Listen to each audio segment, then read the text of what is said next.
Hello friend, कैसे हैं आप सब। सासाराम, ये चंडी माता का मंदिर है, तारा चंडी का। और सासाराम में हम लोग हैं। सासाराम को एक्सप्लोर कर रहे हैं और सासाराम घूमने में तो मज़ा आ रहा है। गलियां भी बहुत कमाल की है चारों तरफ। और अभी हम लोग जो जा रहे हैं वो धुआं कुंड जा रहे हैं। तो सासाराम को एक्सप्लोर कर रहे हैं। बाहर क्या सीन है ये देखो ना, कमाल का सीन है। कौन कहता है, बहुत लोग कहते हैं कि घूमने के लिए हम लोग बाहर जाते हैं। बिहार में भी बहुत कुछ है और कोरोना का सीजन है, तो ज़्यादा दूर नहीं जाके अपने आसपास के इलाके को एक्सप्लोर करें। और इसीलिए हम लोग सासाराम आए हैं और देख रहे हैं। अब हम लोग चलते हैं। पहले यहाँ के सीन को हम लोग आपको दिखाएंगे, डिटेल में भी दिखाएंगे, बट अभी सबसे पहले चलते हैं धुआं कुंड। और यहाँ नीचे देखिए, नीचे एंट्री हो रहा था, ये पर्टिकुलर नीचे देखिए, वहाँ पे एंट्री करने के बाद ही आप इसके अंदर आ सकते हैं। और एक सजेशन है कि जब भी आइए तो एंट्री करवा के आइए, थोड़ा सुरक्षित रहना रहिए। चलिए आगे चलते हैं। हमने सोचा क्यों ना व्लॉग की शुरुआत स्टार्टिंग से की जाए, तो चलिए सबसे पहले सासाराम की गलियां आपको दिखाते हैं। ये सासाराम का मार्केट है और गली है, काफ़ी पुराना शेरशाह के ज़माने का बना हुआ है। बहुत ही खूबसूरत शहर है, जगह जगह गड्ढे तो आपको नज़र आएंगे, बट इसकी ब्यूटी बड़ी ही कमाल की है। आप अगर पुराना शहर देखना चाहते हैं तो सासाराम के टाउन में भी एक आध घंटा अगर आप निकालें तो आपको अच्छा ही लगेगा।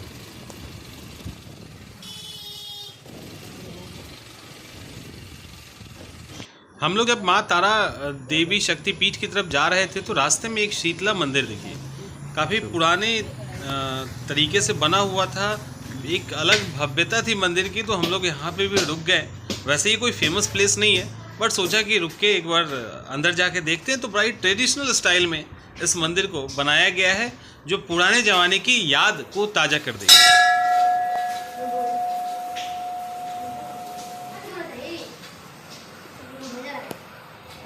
बड़ा अच्छा मंदिर है।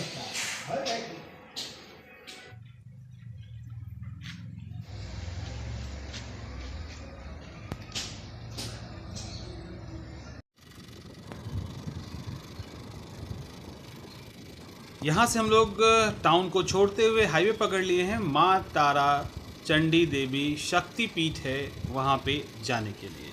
ये खूबसूरत नज़ारे से भरा हुआ सफ़र है, बहुत ही मज़ेदार है। आप लोग बाइक से आइए, कार से आइए, जैसे मन करता है आइए। एक खूबसूरत जगह आपको देखने को मिलेगा।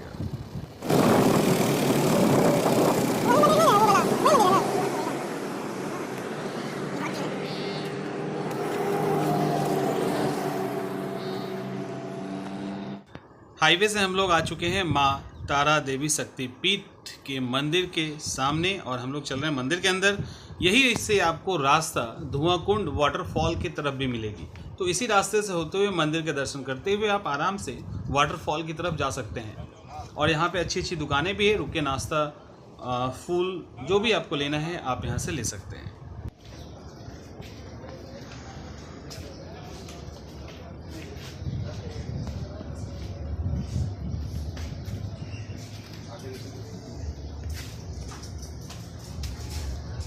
धीरे कुछ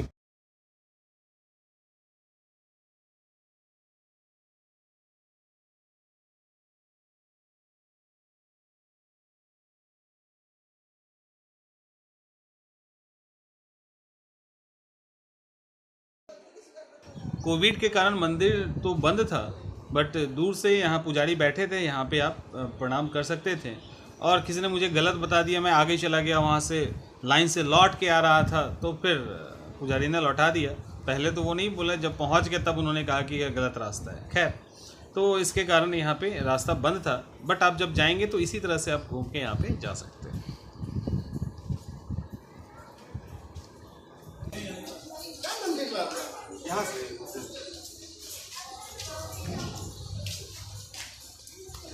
ऐसे ऐसे हो जाए, ऐसे आगे ये सीरीज है, ऐसे जाए ना। हाँ, बंद है ये। तो उसे कुछ जगह देखे इधर से जाने लगे खातिर, हाँ जाने लगे खातिर बना हुआ है। ऐसे पार करते हैं, पार कर ली। बाद में मुझे लौटा दिया गया यहाँ से, क्योंकि ये गलत रास्ता था।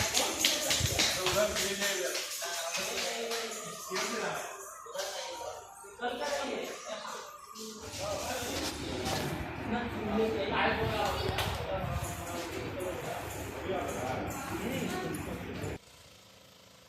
हम लोग निकल चुके हैं अपने सफ़र धुआं कुंड की तरफ। बस यहीं इसी के पास से रास्ता जाती है, किसी से पूछ लेंगे वो आपको बता देगा। और यहाँ से पहाड़ी होते हुए हम ऊपर की तरफ जाएंगे। ज़्यादा फ्रंट से लो। इस रास्ते में कुछ दूर तक सिर्फ पत्थर बिछाए हुए हैं। बहुत दिक्कत होती है खास करके बाइक वालों को, और मतलब इतनी ज़्यादा जर्किंग होती है कि गाड़ी की जो नट बोल्ट है वो तो पक्का हिल जाना है। यहाँ पे एक छोटा सा बैरियर बना दिया गया है। यहाँ एंट्री करवाने के बाद आप अंदर जा सकते हैं, एंट्री के बाद। और यहाँ से सफ़र की शुरुआत हो जाती है।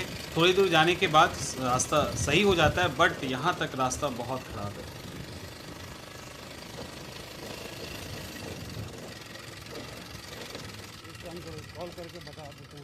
कुंड वाटरफॉल जा रहे हैं। रास्ता एक बार दिखाओ इनको।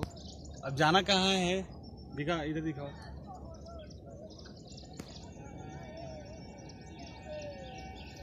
जाना कहाँ है पता नहीं, बट जीपीएस भी अगर पहुंचा दे। यहाँ के लोकल लोगों का कहना है कि किसी न किसी जान पहचान वाले के साथ जाना चाहिए।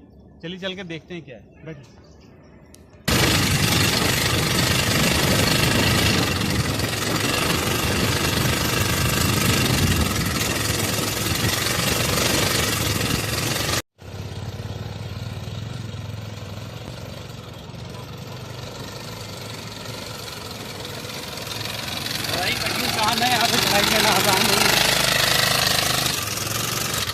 हम लोग आगे का सफ़र तय कर रहे हैं। कंटिन्यू बने रहिए और बहुत मज़ेदार सफ़र होने वाला है। चलिए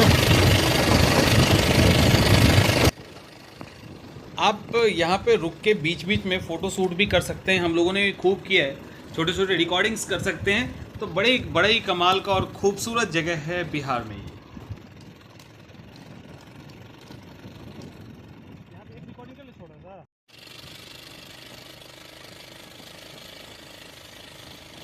जब आप और ऊपर जाएंगे तो इस तरह से बिल्कुल प्लेन मिलना शुरू हो जाएगा, और छोटे छोटे वाइट कलर के पत्थर, सेडिमेंट्री रॉक टाइप आपको यहाँ मिलेगा, और बहुत ही खूबसूरत लगेगा। यहाँ पे बीच बीच में पानी, बीच बीच में पतली पतली पानी की नालियाँ भी है जो निकलते रहती है। तो यहाँ फ़ोटो खिंचवाना, घूमना, तो रुक के यहाँ भी आप 10 मिनट एंजॉय कर सकते हैं। हम लोग भी रुकेंगे।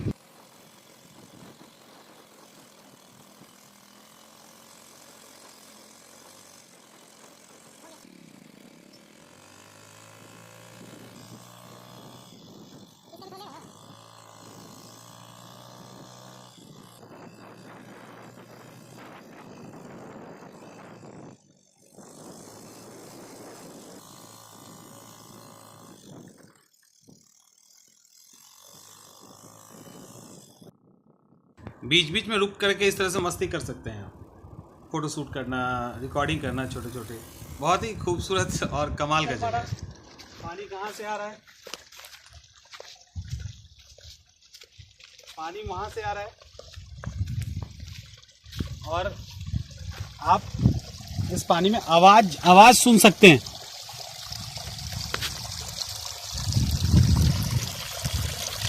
देख लो, साउंड है।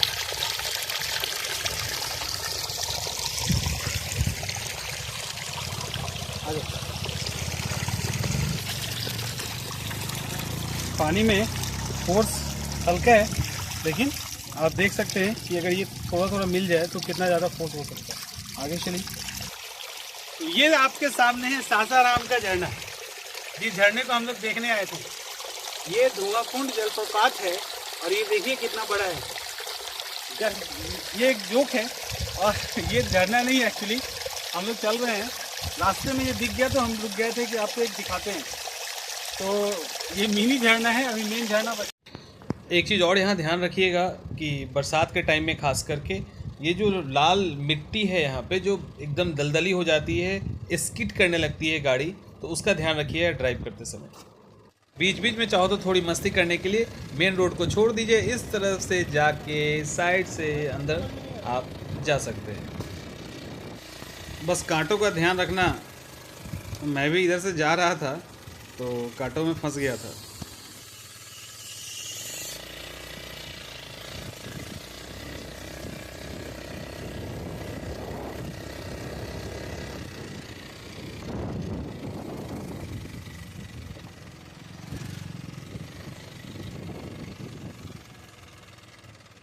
सीधे है रास्ता।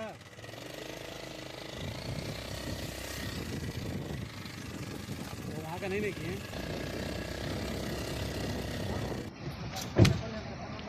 दिस इज आवर डेस्टिनेशन और हम लोग आगे हैं। आओ अरे सीधा शीशा चढ़ाई नहीं थी। आवाज़ मिलनी शुरू हो गई है। आवाज़ मिलनी शुरू हो गई होगी वाटरफॉल की। ये देखिए, आप यहीं से झरने की आवाज़ महसूस कर सकते हैं। और यह झरने का पहला झलक, पानी दिखना शुरू हो गया होगा। आगे चलिए और भी दिखाते हैं। उधर भी है, आप यहाँ से भी उतर सकते हो। यहाँ से भी तो बरसात के टाइम में है ना, बहुत पानी इतना ही रहेगा, डूबा नहीं रहेगा। नहीं रहेगा, लेकिन जो फ्लोर का रहता है ना, हाँ ढलाऊ ना है। मौसम जहाँ चेंज किया, जहाँ पानी आ गया। देखिए कमाल का नज़ारा वाटरफॉल। एक्चुअली यहाँ पे 3 वाटरफॉल है। ये पहला वाला है मनियारी वाला, आगे सीता कुंड है, फिर धुआं वाटरफॉल है, और ये तीनों सीक्वेंस में। हादसा तो भैया यहाँ हर साल 5 हादसा आता। अभी 4 लड़के डेथ किए थे। एक रिश्तेदार इनके थे, एक दोस्त थे उसके, यहीं पे लड़का लोग, उन लोग का न्यूज़ में भी आया था।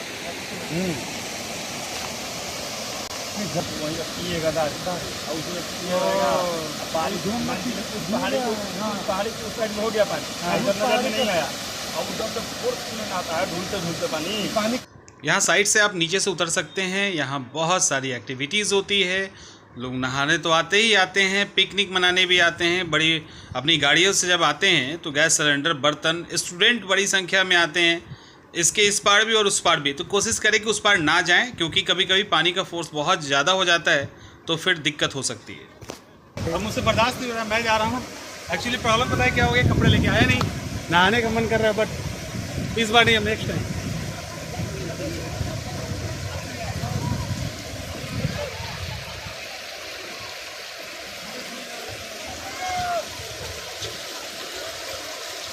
संभल गया है कीजिए, लेकिन आइए देखो।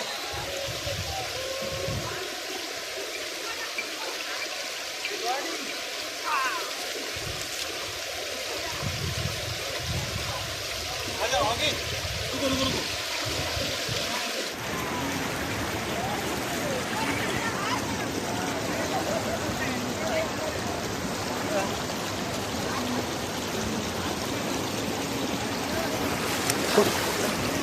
हादसा हो गया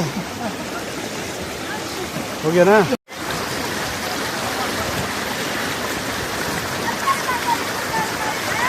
कमाल का खूबसूरत नज़ारा है। थोड़ी देर एंजॉय कीजिए। कुछ भी नहीं बोलता हूँ, बस ये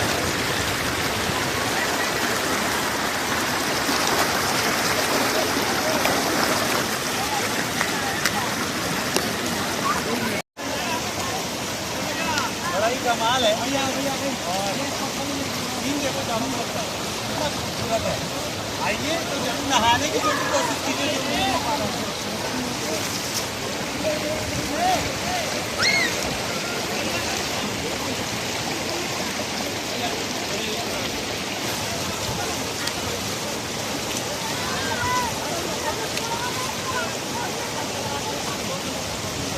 इतना तो किया ही जा सकता है।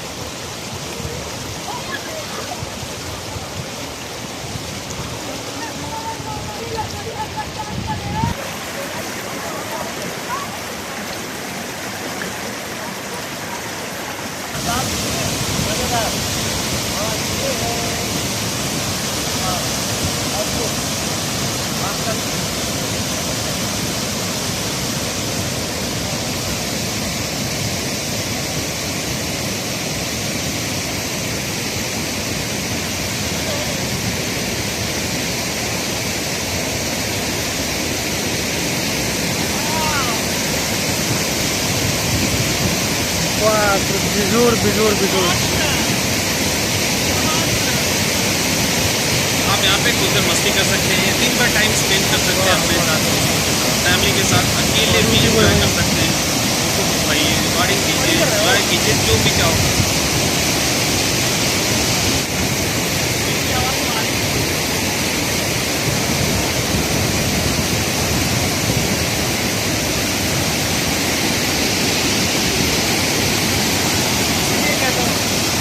इसीलिए कहता हूँ घूमो जरूर।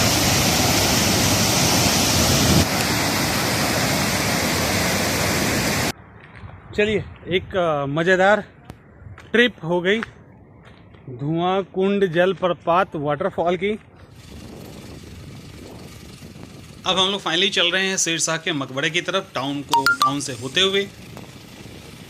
हम लोग हैं शेरशाह के मकबरे में और कमाल का खूबसूरत नज़ारा है। और ये वही मकबरा है, चारों तरफ से झील और बीच में मकबरा। और कौन सा? तो अष्टकोणीय मकबरा। अभी यहाँ पे देखिए इनके बारे में लिखा हुआ है, शेरशाह के बारे में कुछ फैक्ट्स है और इसको पढ़ सकते हैं। और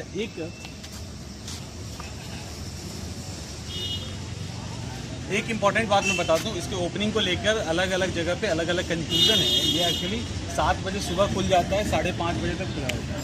तो 7 बजे ही खुल जाता है, ये ध्यान रखिएगा।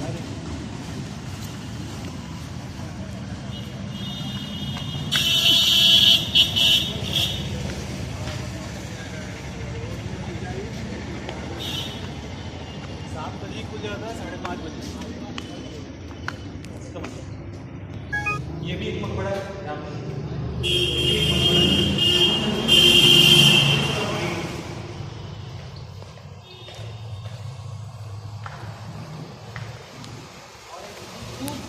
और एक शानदार और खूबसूरत नज़ारा बिल्कुल शाही अंदाज में मकबरा बनवाया गया है, आप देख सकते हैं। और अभी हम लोग आगे चलेंगे, लेकिन यहाँ पे बैठ के एक अलग मज़ा है यहाँ पे बैठने का। तो कुल मिला के बहुत ही शानदार है। चलिए चल के देख, तो आइए चलिए घूमते हैं हम अपने इस मकबरे को।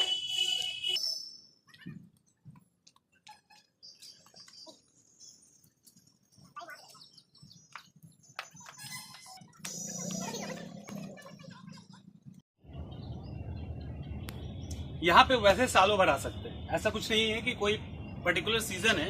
बट या तो शाम में आने की कोशिश कीजिए या सुबह में। लेकिन आप अगर ट्रैवलर हैं मेरी तरह, तो आप फिर किसी भी टाइम आइए, घूमिए और जाइए। बट यहाँ के आसपास के हैं और रुकना है कहीं पे, तो कोशिश कीजिए शाम में आइए, खूबसूरत नज़ारा लीजिए। बट नहीं तो अभी गर्मी में देखो क्या हाल है, गर्मी में बहुत दिक्कत है। अदरवाइज काफ़ी शाम में और सुबह के लिए सबसे आइडियल टाइम है। और 7 बजे ओपन भी हो जाता है, तो कोई दिक्कत भी नहीं है।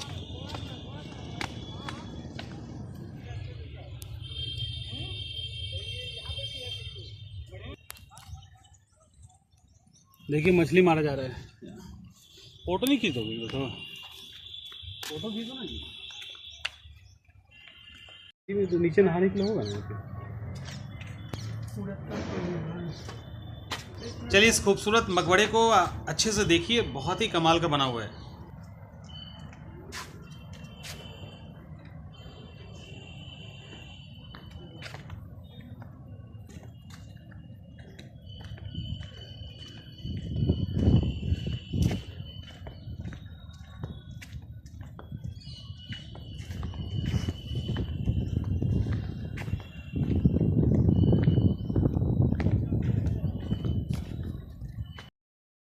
यहाँ आप नीचे उतर के थोड़ी देर बैठ सकते हैं, बड़ा ही सुकून मिलता है। आप रिलैक्स कर सकते हैं यहाँ बैठ के।